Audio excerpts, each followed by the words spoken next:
Hello everyone, मैं मिथुन सिंह स्वागत करता हूं आप सभी का। आशा करता हूं आप सभी बहुत अच्छे होंगे। बात करेंगे सिद्धू कानू मुर्मू यूजी सेमेस्टर 1 के प्रीवियस क्वेश्चन पेपर के बारे में। पेपर आपका होगा हिस्ट्री का माइनर 1। इस पेपर का कोड है 2024-28 सेशन का ये क्वेश्चन पेपर है। आगे बढ़े उससे पहले मैं आपको बता दूं, अगर आपको पिछले 5 साल के क्वेश्चन पेपर चाहिए सिद्धू कानू मुर्मू यूजी सेमेस्टर 1 के, तो ये आपको 69 रुपीज़ में अवेलेबल करा दिया जाएगा। दूसरी बात, अगर आपको सजेशन चाहिए तो 199 रुपये में आपको सजेशन भी प्रोवाइड कर दिया जाएगा। अब ये सजेशन क्या होता है? सजेशन यानी कि वेरी वेरी इंपॉर्टेंट क्वेश्चन, ऐसे सवाल जो एग्जाम में आते हैं वो आपको प्रोवाइड कर दिया जाएगा आंसर के साथ। आइदर हिंदी और इंग्लिश, जिस मीडियम में आप चाहते हैं उस मीडियम में आपको प्रोवाइड कर दिया जाएगा। जो भी आपका सब्जेक्ट कॉम्बिनेशन बनता है उसके अकॉर्डिंगली हम लोग सजेशन पिछले 10 साल के question paper latest new education policy के हिसाब से बनाते हैं, और जो आपका सिलेबस है सिद्धू कानू का उसके हिसाब से जो है चीज़ें आगे बढ़ती है। यहाँ से मेरी ईमेल आईडी आप देख लें, yourmithunsingh@gmail.com पे आप मुझे मेल कर सकते हैं। इंस्टा पे अगर आप हो डू फॉलो मी @imithunsingh। बाकी आप मुझे व्हाट्सअप कर सकते हैं 7979054474 पे।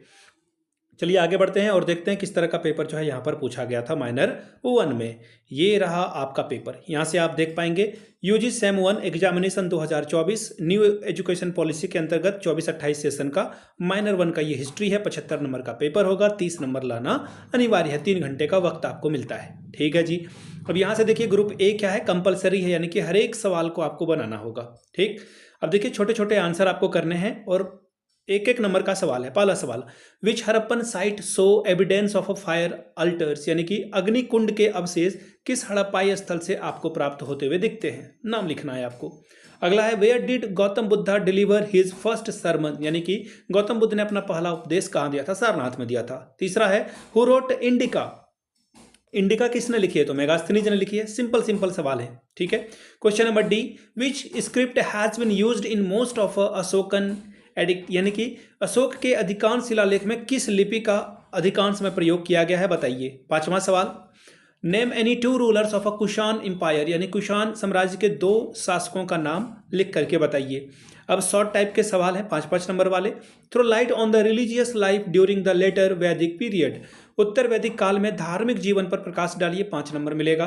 तीसरा सवाल, what were the main features of a Mauryan architecture, Maurya स्थापत्य की जो प्रमुख विशेषताएं हैं उसके लिए बताना है आपको, 5 नंबर उसके लिए आपको मिलेगा। बात करेंगे ग्रुप बी की। ग्रुप बी में देखिए लॉन्ग टाइप के सवाल हैं, 4 क्वेश्चन करना है आपको, 15 चौके 60 नंबर आपको मिलेगा।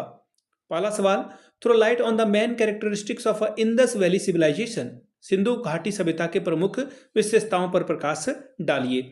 अगला सवाल है, examine the factor that led to the rise of the Magadh as an empire, Magadh के एक साम्राज्य के रूप में उत्कर्ष संबंध कारकों का परीक्षण करें।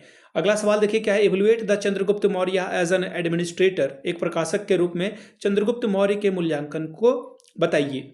अगला सवाल है, discuss the life and the teachings of a Mahavira, यानी कि महावीर के जीवन और शिक्षाओं पर चर्चा कीजिए। अगला सवाल देखिए क्या है, analyse the main feature of a Gupta administration, यानी कि गुप्त प्रशासन की जो विशेषताएं हैं उसका विश्लेषण करिए। अगला सवाल, write an essay on the rise and fall of the Satavahana empire, Satavahana साम्राज्य के उदय और पतन पर एक निबंध लिखकर बताएं।